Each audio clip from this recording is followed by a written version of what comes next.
ఆర్కేపేట్ చిస్తీ చమన్ దర్గా దగ్గర మొహమ్మద్ అఫ్రోజ్ అనే వ్యక్తి A to Z sheep and goat offals అని ఒక షాప్ నడుపుతున్నాడు.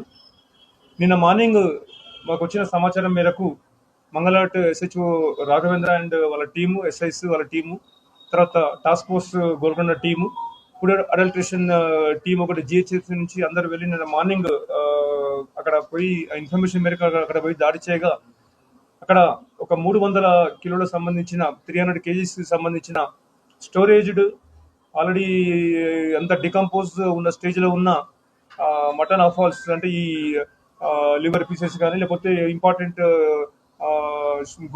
గోట్ అండ్ షీప్లో ఇన్నర్ ఉన్న పార్ట్స్ అన్ని కూడా అక్కడ చాలా అనైజెనిక్, ఎండేంజర్ టు హ్యూమన్ పబ్లిక్ హెల్త్కి సంబంధించి ఉన్న విధంగా ఉన్నప్పుడు అవన్నీ కూడా అక్కడ స్వాధీనపరచుకోవడం జరిగింది. విచారిస్తే అతను తక్కువ రేటుకి కర్ణాటక, ఢిల్లీ, జమ్మూ కాశ్మీర్ వెళ్ళి ఇలాంటి స్పెషల్ పార్ట్స్ అన్ని కూడా అక్కడ తక్కువ రేటుకు డజన్కు ఒక 300-400 తీసుకొస్తే ఇక్కడ తీసుకొచ్చిన తర్వాత 800-900 అట్లా రేటుకు అమ్ముతున్నానని చెప్పడం జరిగింది. అవన్నీ కూడా చాలా అనైజెనిక్ ఉన్నాయి. తర్వాత అవన్నీ కూడా పబ్లిక్ హెల్త్కు చాలా డేంజర్గా ఉన్నాయి. అందుకే కమాండ్గా మొత్తం రైడ్ చేసి దాడి చేయడం జరిగింది. అవన్నీ కూడా డీప్ ఫ్రీజర్లో పెట్టి స్టాగ్నెంట్ వాటర్లో పెట్టి స్మెల్ రాకుండా ఉండడానికి స్మెల్ రాని విధంగా తయారు చేసి అవన్నీ ఫ్రెష్గా అన్నట్టుగా కస్టమర్స్కి అందరికీ అమ్ముతున్నట్టు తెలుసుకోవడం జరిగింది.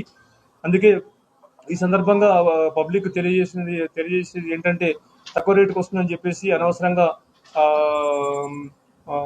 కరెక్ట్ షాప్కి వెళ్లకుండా చీప్గా వస్తుందని చెప్పేసి ఇలాంటి అనైజెనిక్ అవన్నీ కూడా పర్చేజ్ చేస్తే రేపొద్దున ఫ్యూచర్ హెల్త్కి ప్రాబ్లం వస్తుంది. కాబట్టి ఎవరు కూడా ఎట్టి పరిస్థితుల్లో అలాంటివి కొనుగోలు చేయొద్దని పోలీస్ పరంగా మేము విజ్ఞప్తి చేస్తున్నాము. అవన్నీ కూడా పెరిషబుల్ మెటీరియల్ కాబట్టి అవన్నీ కూడా GHMC వాళ్ళకి హ్యాండ్ ఓవర్ చేయడం జరిగింది. ఆ కేసు రిజిస్టర్ చేసి తదుపరి అంతా కూడా దర్యాప్తు చేయడం జరుగుతుంది. ఈ దర్యాప్తులో ఈ మెయిన్లా పోలీస్ తరఫున SHO మంగళాట్ రాఘవేంద్ర గారు మరియు inspectors Vinod and Shruti and team అందరు కూడా, specially task force team Golconda zone, తర్వాత GHMC ఫుడ్ అడల్ట్రేషన్ టీం అందరు కూడా దీనిలో పార్టిసిపేట్ చేయడం జరిగింది. తిని ఫుడ్ పాయిజన్ అయిన విధంగా అయితే మనకు ఇన్ఫర్మేషన్ ఏమి లేదు. కాకపోతే నిన్న మేము దానికి చూసిన దాన్ని బట్టి చూస్తే మాత్రం చాలా దాని కండిషన్ చాలా దారుణంగా ఉంది. అందుకే దాన్ని ఇమీడియట్ గా సీజ్ చేసి వాటిని జరిగింది. అంటే ఇప్పుడు 300 kg అంటే వాళ్ళు చెప్పే లెక్కన మామూలుగా వాళ్ళు డజన్ చొప్పున కొన్ని, తర్వాత కేజీలు చొప్పున కొన్ని అమ్ముతున్నారు కాబట్టి అదంతా రేట్ కూడా దాని గురించి మళ్ళీ చేసి చెప్పడం జరుగుతుంది. ఎన్ని సంవత్సరాల నుంచి ఈ వ్యాపారం నడిపిస్తున్నాడు సార్? 3-4 years కెళ్ళి అతడు ఈ షాప్ తీసుకురావడానికి కారణం రంజాన్ మాసాన్ని దృష్టి పెట్టుకుని తీసుకొచ్చాడా సార్, లేకపోతే ఏంటన్నది? రెగ్యులర్ గా మామూలుగా రొటీన్ గా ఫంక్షన్స్, ఎస్పెషల్లీ ఫంక్షన్స్ ఉన్న వాళ్ళు తక్కువ రేటుకు వస్తుందని చెప్పేసి తీసుకొని ఫంక్షన్స్ లో ఉంటే ఎక్కువ ఫంక్షన్స్ ని టార్గెట్ చేస్తున్నట్టు జరిగింది. కానీ ఇది రంజాన్ కు దానికి ఎలాంటి సంబంధం లేదు. అంటే ఎన్ని బార్డర్ మీరు అంటున్నారు వేరే రాష్ట్రాల నుంచి కూడా, జమ్మూ కాశ్మీర్ అట్లా మహారాష్ట్ర అని చెప్పి అన్ని దాటుకొని ఇక్కడ మన హైదరాబాద్ కు వస్తుంది. అంటే మధ్యలో ఈ బార్డర్ చెక్ పోస్టులు ఇవి అంటే వీళ్ళు కలిసి ఉండడం అంటే వీళ్ళతో ఏమైనా చేయి కలిపి ఇట్లా తదుపరి విచారణ అంటే మామూలుగా ఇవన్నీ ట్రాన్స్పోర్ట్ చేసుకోవడం ఇల్లీగల్ అయితే కాదు అది. కాకపోతే అతను అక్కడ ఫ్రెష్ గానే తీసుకొస్తున్నాడు కానీ ఇక్కడ తీసుకొచ్చిన తర్వాత స్టోరేజ్ చేసి వాటిని డికంపోజ్ అయ్యి తినడానికి పరిస్థితికి తెస్తున్నాడు కాబట్టి ఇక్కడ డేంజర్ అవుతుంది. కాకపోతే అదేం ప్రొహిబిటెడ్ మెటీరియల్ ఏం కాదు కదా అది. ఇక్కడ జనరల్ గా సామాన్య ప్రజలకి అమ్ముతున్నాడు అసలు, లేకపోతే హోటల్స్ కి ఏమైనా సప్లై చేస్తున్నాడు? హోటల్స్ కి ఏం లేదు, మామూలుగా ఫంక్షన్స్ ఉన్న వాళ్ళు కానీ లేకపోతే సామాన్య ప్రజలకు కానీ అట్లా చేస్తున్నారు తప్పించి కానీ వేరే రకంగా దానిలో అతని ఉద్దేశం ఏం లేదు. కాకపోతే తక్కువ ధరకు తీసుకొచ్చి ఇక్కడ ఎక్కువ రోజులు స్టోర్ చేయడం వల్లనే దాని యొక్క పరిస్థితి తారుమారైతుంది. కాబట్టి అది అలాంటి స్టోర్డ్ ఉన్న తీసుకోవద్దని కోరుతున్నాం.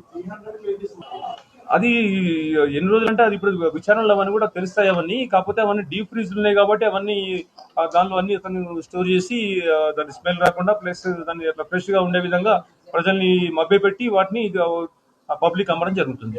హలీం సంబంధించి అది కాదు, only special inner special pieces సంబంధించి కాబట్టి ఇది హలీం కు తయారయ్యే మెటీరియల్ కాదు. ఇది ఓన్లీ ఫైన్ వర్కే చేసి చేయడం జరిగింది. షాప్ సీజ్ ఉంటే ఇప్పుడు అది రన్నింగ్ లో ఉండేది కాదు కదా. ఏదైతే ఖరాబ్ అయిన మెటీరియల్ తీసేసి డిస్పోజ్ చేస్తారు అంతవరకు.